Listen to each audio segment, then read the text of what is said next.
I'm glad you came, iho. Wika ng mami ni Rio nang patuloy nito si Joseph sa bahay nito. Nagiging busy ka yata. Matagal-tagal tayong hindi nagkita. I was in Hong Kong last week. Oh, how long did you stay in Hong Kong? Just 10 days. You're becoming more and more like Rio's father. Palaging nasa ibang bansa.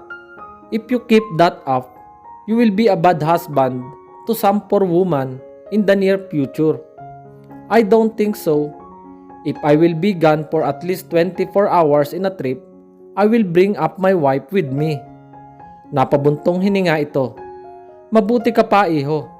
Kung sasabihin lang sa akin ni Roman na hindi niya kayang hindi ako makita sa loob ng isang araw, ay willing akong sumama sa kanya sa ibang bansa kahit naiinip ako sa hotel.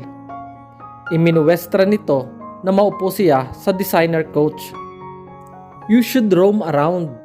Ayaw kong lumalakad ng walang kasama kapag nasa syudad sa ibang bansa ako. Pakiramdam ko ay mas delikado pa roon kesa sa Manila. You really love this country, don't you? Para kang iyong isa kong kakilala. Ngayon mo lamang ako ikinumpara sa ibang tao. Joseph, sino ito at saan mo siya nakilala? Sa Hong Kong? No, tumingin siya sa paligid. Is Rio here? Si Rio talaga ang pangunahing dahilan ng pagpunta niya roon. He needed to talk to his college best pal. May kailangan siyang i-confess dito. Wala, kasama ng ama niya sa Germany. Nabanggit mo si Rio, kaya ipinaalala mo sa akin kung paano pinasasakit ng batang iyon ang ulo ko. Nanggaling ako ng isang araw sa jeweler ko. Itinanong niya kung malapit na raw bang magpakasal si Rio. Nagpunta raw kasi ito sa shop niya at naghahanap ng magandang engagement ring. Magpo-propose na pala siya sa girlfriend niya pero hindi man lang niya sinasabi sa akin. He felt a twinge in his heart that he chose to ignore. Hindi niya makontrol si Rio kung ano man ang nais gawin nito. If he wanted to propose to Karen, it was their business, not his, still. Humugot siya ng malalim na hininga. He wouldn't entertain any steals or buts. He shouldn't. I can let that happen. Saad nito sa determinadong tinig. For a year, ay naging maluwag ako sa kanila ng girlfriend niya na wala akong kaamor-amor. Pero sa pagkakataong ito ay hindi na. Papipiliin ko siya, ang girlfriend niya o ako. If things would come to that, he doubted if it is Rios would choose between his mother and Karen. Kilala niya ito. Hindi ito kumikiling sa isa o sa dalawang taong minamahal nito. He would always find a way to make things right without hurting one person or other. Natahimik ka, iho? Madalas nating mapag-usapan kung bakit ayaw mo sa relasyon ni Rio at Karen. Pero wala kang nabanggit sa akin kung bakit ayaw mo kay Karen mismo. It's because natigilan ito at may gumuhit na pagtataka sa anyo. I never told you her name, bulalas nito. He realized his mistake. You did. Nakalimutan mo lang siguro. Pagdadahilan niya. Tila nakumbinsi naman niya ito. I don't like her because she never done anything significant to think that she has very opportunity to become someone substantial. Sino siya? Para pakasalan ng anak ko. She doesn't deserve Rio. Paismid na wika nito. Posible kayang hindi mo pa lang siya masyadong kilala, tita? Hindi niya napigilang ipagtanggol si Karen. Maaaring wala pa itong natatapos na kurso. But there were always something that made every woman special. In Karen's case, it was the way she stuck out her chin when she wanted to get her way. How her eyes lit up when she was excited about something. How she laughed. How she smiled. How she talked, walked, and stared at him. Those were just some of the things about her that always took his breath away. She didn't need to be somebody. She was already special the way she was to him. Nakausap ko na siya na makailang ulit at iyon lamang ang kailangan para malaman ko kung matatanggap ko siya para sa anak ko o hindi. Joseph, alam mo kung ano nakita ko kay Karen? Isang babaeng hindi pa alam ang gusto sa buhay. Paano ako nakakasiguro na si Rio na nga ang lalaking gusto niya? Sarkastikong wika nito. Pabago-bago pa ang isip niya. Posibleng kinalaunan ay magbabago rin ang isip niya tungkol kay Rio tulad ng pag-alis niya sa architecture school. Give her the benefit of the doubt, tita. Basta hindi ko siya gusto para kay Rio, wika lang nito. Hindi alam ni Karen kung bakit nang sabihin niya ang pangalan niya sa babaeng kaharap ay parang natigilan ito. Kapag kuway, ngumiti ito sa kanya. Ikaw pala si Karen, tuloy ka. Wala kasi sina mama at papa, nag-date, wika nito. Maganda ito in an understated way. Ikaw ba ang sister ni Joseph na nagpakasal last year? No, sina Isa at Irene iyon. Let's leave marriage to the fools who believed in it. You want something to drink? Tuloy-tuloy na ito sa kusina, kaya sumigaw na lang siya. Water lang, please. Inabutan siya nito ng isang basong tubig pagbalik nito. Sorry, makakalimutin ako. Sino uli ang hinahanap mo? Sina mama at papa ba o ang kapatid ko? Sina Tito Romel at Tita May? Right, but it's my brother that you want to see. Hindi niya nagawang magsalita dahil hindi na siya nito binigyan ng pagkakataon. May pagkakamalimutin ito, pero tila ito naman ang tipo ng tao na alam ang mga sinasabi. Wala na si Joseph nang dumating ako, but since Tuesday and Friday lang siya whole day sa office, I'm sure uuwi rin agad iyon. Just give him 30 minutes. After that, tawagan mo na siya at pauwiin dito. Sabihin mo utos ko. You know his number, right? Hiningi nito sa kanya ang cellphone niya nang umiiling siya. Isinauli rin uli nito iyon sa kanya. Inistore ko na riyan ang number ni Joseph. Gawin mo na lamang ang advice ko. I have to go na rin kasi. Kinuha ko lang ang pagkain ko sa loob ng 3 buwan. Dinampot nito ang magkakapatong ng mga Tupperware sa miseta. Maiwan na kita. Feel at home at our home. Tiningnan ni Karen ang cellphone niya. 25 minutes pa lang ang lumilipas mula nang umalis ang babaeng nagpakilala sa kanya. Pero parang nais na niyang tawagan si Joseph para pauwiin. Nababato na siya na hintayin ito. She couldn't wait to see him. Para hindi masyadong mainip ay lumabas siya. Nagliwanag ang mukha niya nang makita niya si Joseph na ipinapasok ang bisikleta nito sa gate. Kumunot ang noo nito nang makita siya. Walang disgusto sa ekspresyon nito. Pagtataka lamang. Bakit nandito ka? Bumaba siya sa porch step at lumapit dito. What else? To see you? Nakangiting saad niya. Sa pagtataka niya ay tinitigan siya nito ng matagal. You're supposed to say that you're here to make me change my mind about the favor that you're asking me, Karen. Not to see me. Have you forgotten that? Para siyang naging yelo sa kinatatayuan niya. Yes, he was right that she said the wrong thing. Kung pagbabatayan ng sinasabi niya ay nawawala nga roon ang totoong dahilan ng paglapit niya rito. The favor? God, how could she have forgotten that? Bakit naging masyado siyang nakasentro sa pagkikita nila ni Joseph, sa muli nilang pagsasama, sa pag-iisip ng mga napapag-usapan at gagawin nila? Saan niya nilagay si Rio, her boyfriend, sa lahat ng iyon? It seemed like he didn't exist these past few days because she had completely forgotten him. How could she forget her boyfriend, the man she loved? What was worse, si Joseph ang palaging naiisip niya nitong mga nagdaang araw. Aware siya sa mga damdaming pinupukaw nito sa kanya. But instead of condemning those feelings, she welcomed and delighted in them. Ngayon na pinapaalala sa kanya ni Joseph si Rio, ay nakadama siya ng pagkapahiya. Her cheeks were burning from guilt and shame. Excuse me, nilagpasan niya ito. Karen, natigilan siya sa paghakbang nang abutin nito ang kamay niya. Tiningnan niya ang mukha nito. Hinintay niya itong magsalita dahil parang marami itong nais sabihin. Ngunit walang namutawing mga salita mula sa bibig nito. Instead, he chose to let go of her hand. Go ahead, makakaalis ka na. Nagtungo siya roon sa kinaroroonan ng sasakyan niya at pinatakbo iyon. Kinailangang ipuning muli ni Joseph ang lahat ng kanyang lakas ng loob na makaharap niya si Rio. They slapped each other's shoulders, their usual greetings. "What's up with my college best pal?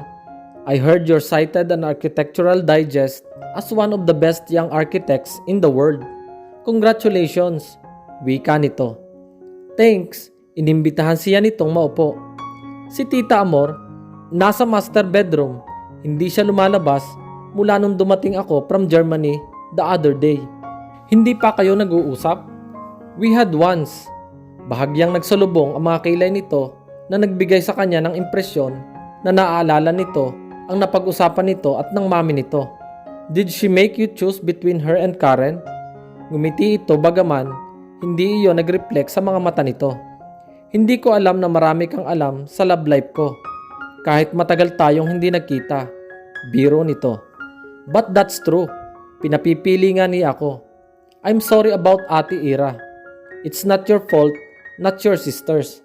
Sa kanya boto si Tita Amor para sa iyo. If it's not for Ate Ira, hindi tututulan ni Tita ang relasyon niyo ni Karen. Si Mami lang iyon. Hindi ka nakikialam sa pagmamatch ni Mami sa amin ng kapatid ko, kaya wala kang kinalaman doon. No need for you to feel sorry." Totoo ang sinasabi nito. Bagamat matagal na siyang kinukumbinsi ng mami nito na ilakad si Rio kay Ira, ay pinili niya na tumanggi dahil labag iyon sa prinsipyo niya sa buhay. He wouldn't meddle with other people's affairs because it might change the course of their destiny. Ang destiny ng isang tao ay isang bagay na ito mismo ang dapat tumuklas at gumuhit. Hindi ibang tao. Iyon ang pinaniniwalaan niya. Iyon din ang dahilan kung bakit tinanggihan niya si Karen sa pabor na hinihingi nito sa kanya noon. "May isasagot ka na ba sa mami mo kapag tinanong ka uli niya?" "I don't know. I'm confused. Of course, I love my mom. Hindi ko kaya na hindi niya ako pinapansin. Pero hindi ko rin gusto na mawala si Karen kahit hindi niya ako kinakausap." Hindi niya sinagot ang calls ko. Sinusubukan kong pumunta sa bahay pero hindi niya ako hinarap. I don't know what's happening, but I'm scared, Joseph. Very scared. Tila may pumasok na katanungan sa isip nito. Bakit bigla kang tumawag sa akin para makipagkita? Why now? Iyon ang tanong na nakasaad sa mga mata nito. It took all his effort before he could bring himself to speak. Nakilala ko na si Karen, Rio. Rio was just silently observing him. Hindi na niya sinabi pa rito ang mga detalye. Hindi naman ang mga iyon mahalaga. It was the content of his declaration. And he had feelings that Rio was figuring that out. Is that so? Wika nito nang sa wakas ay umimik na ito. Nakangiti ito ngunit hindi pa rin umabot iyon sa mga mata nito. Nagtataka ako kung ano nangyari kay Karen at bigla niya akong iniiwasan. Well, I guess I have an answer now. I'm not saying that she has fallen for me, Rio. Pagtatama niya rito. But I think that she is special. That is the reason why I'm here. You know me. I tell you everything as long as it's concerned our friendship. I never lied or hide the truth from you. I know. I admire her smile, her hair, her eyes, everything about her. Pero hindi ko siya aagawin sa isang kaibigan. He said the right things, but it felt like it was the hardest he had ever said in his 25 years of existence. Because it was exactly the opposite of his heart's desire. Ang nangyayari sa kanya ngayon ay parang kapareho ng pinagdadaanan niya noong ipinipilit sa kanya ng ama niya ang kursong civil engineering. But no, it's even worse. Kontra ng isip niya. Noon ay nakuha niyang ipaglaban dito ang kursong nais niya. Ngayon ay hindi niya makuhang ipaglaban ang nararamdaman niya kay Karen.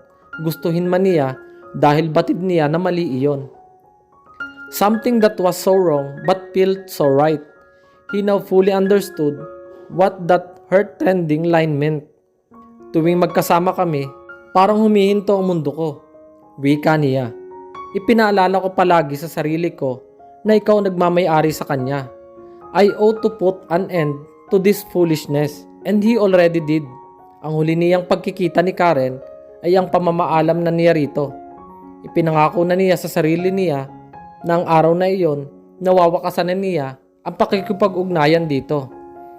Mabuti na rin iyon dahil hindi na rin siya nito kinukulit. Nakatulong iyon upang hindi na siya mahirapan sa pag-iwas dito. Karen is really a special woman, wika nito. She's clueless about herself and what she wants, but those are just part of her qualities that draw me to her.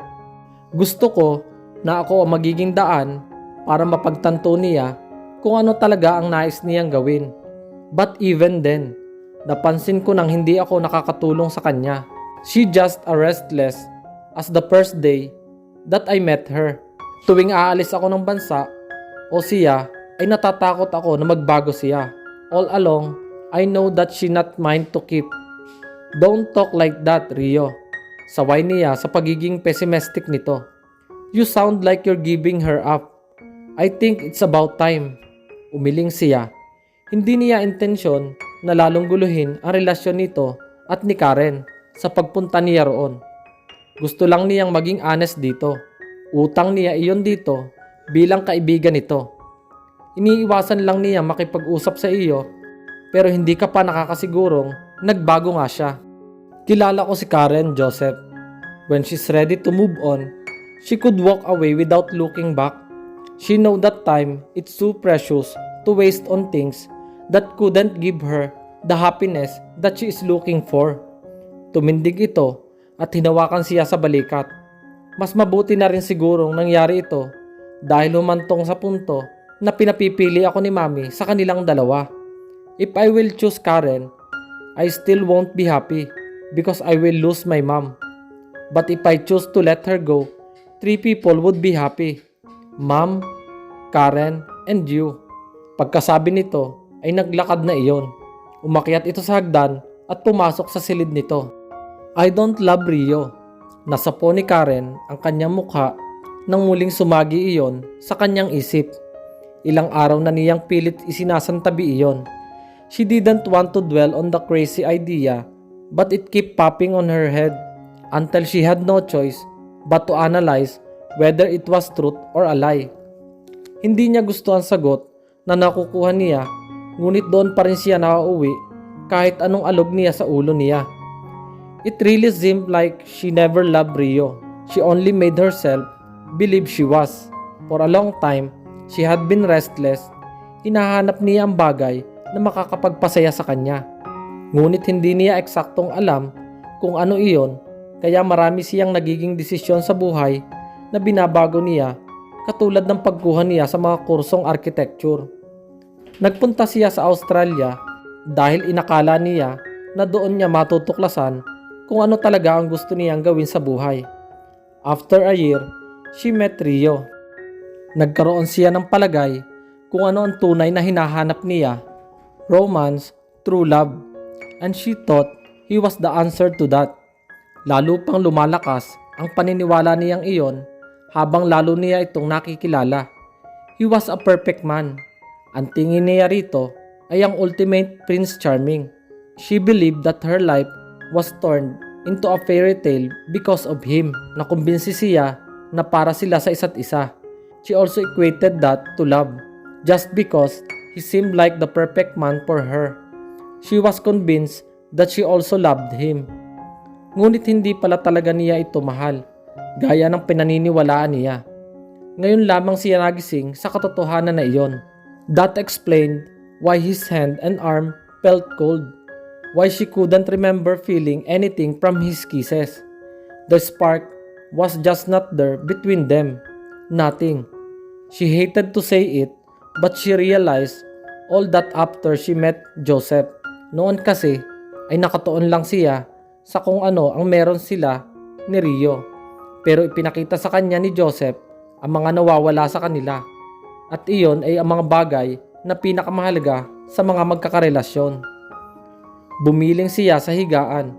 Ilang araw na niyang napagtanto ang mga bagay na iyon, pero parang hindi pa rin siya nakaka-recover.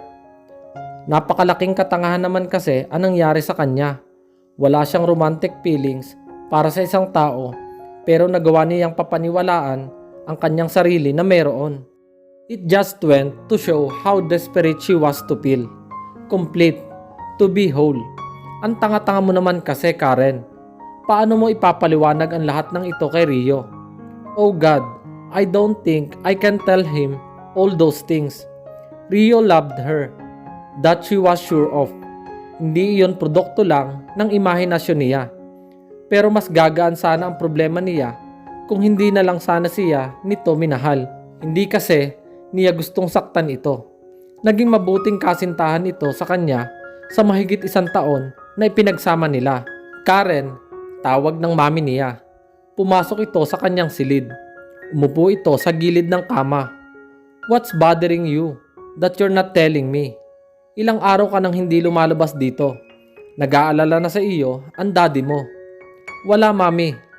Hindi mo hinarap si Rio na magpunta siya rito.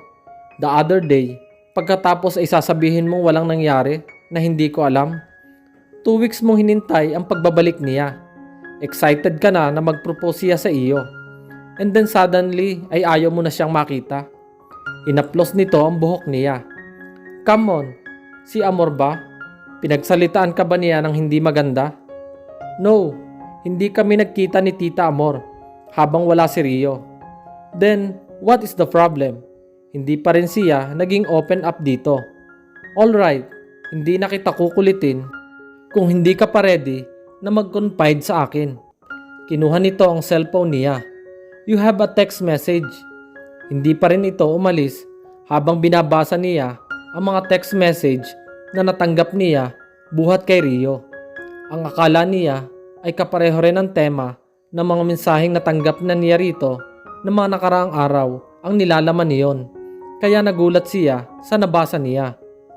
Everything is against us. I don't think it's gonna work. You're free, Karen.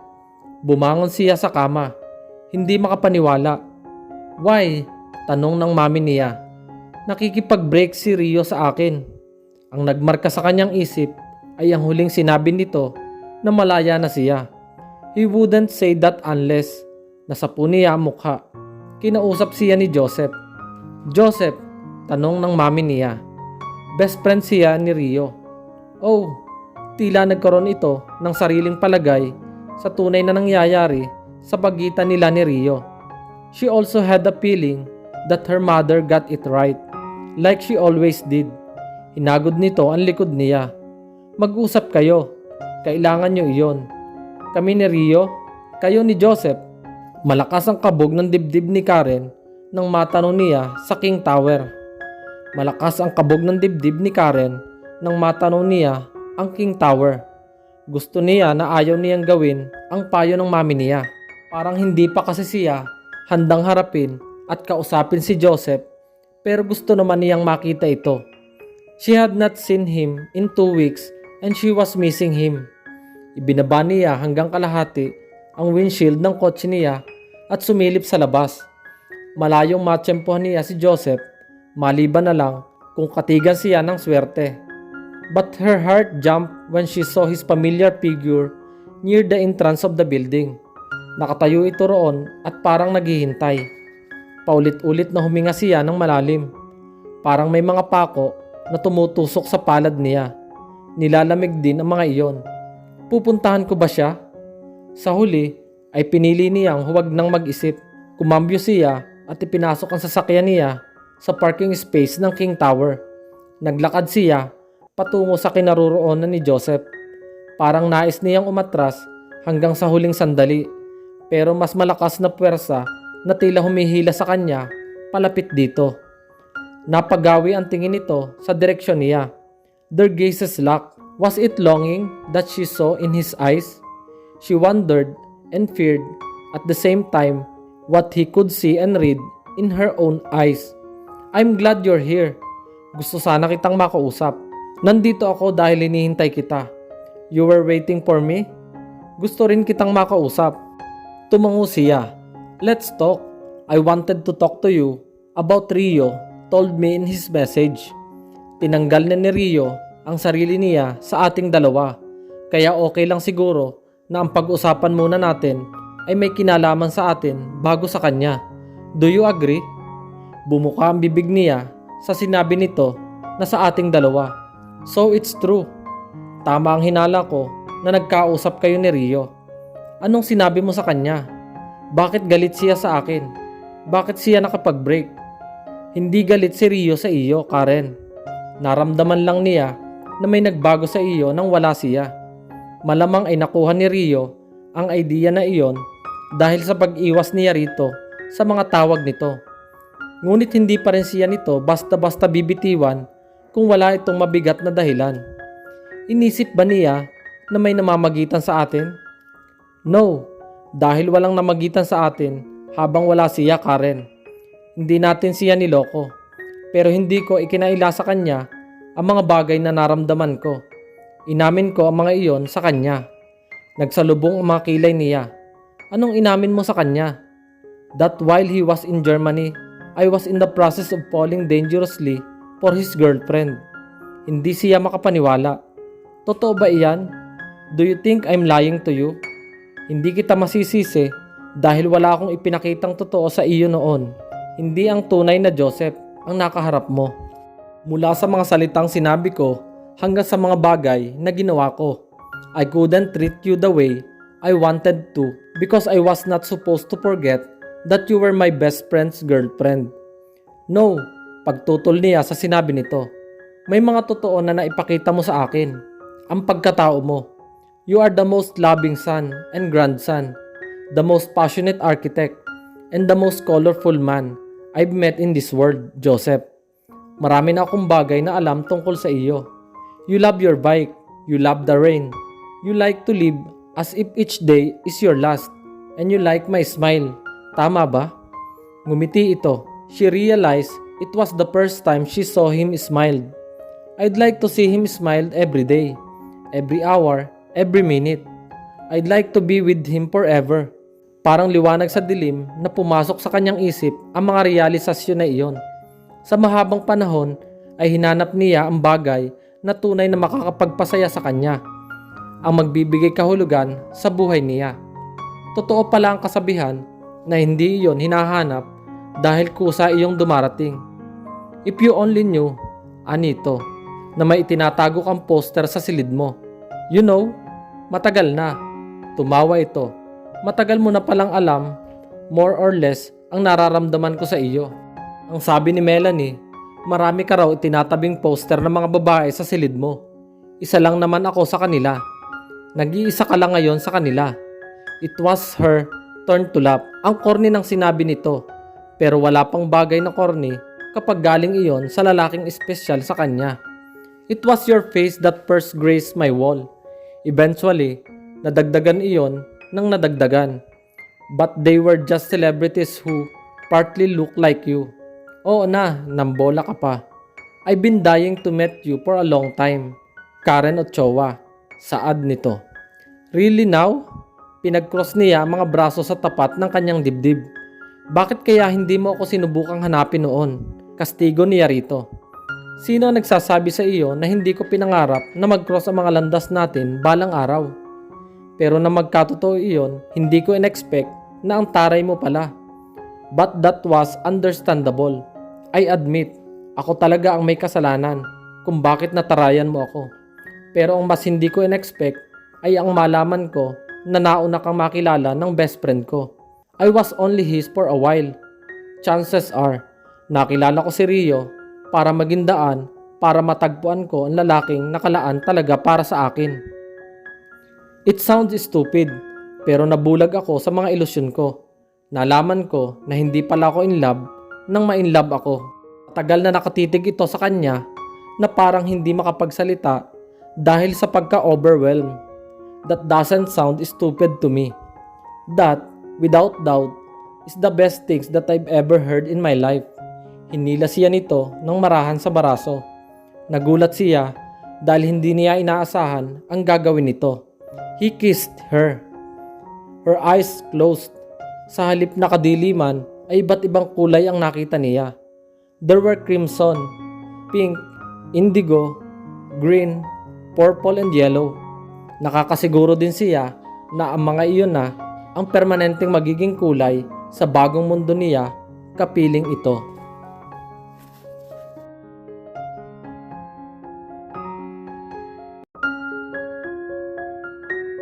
Madali nga lang kaya talagang natanggap ni Rio ang pagkahulog ng loob ni Karen sa kanyang college best bud, o pinili na lamang niyang mag-let go para sa kaligayahan ng babaeng kanyang minamahal?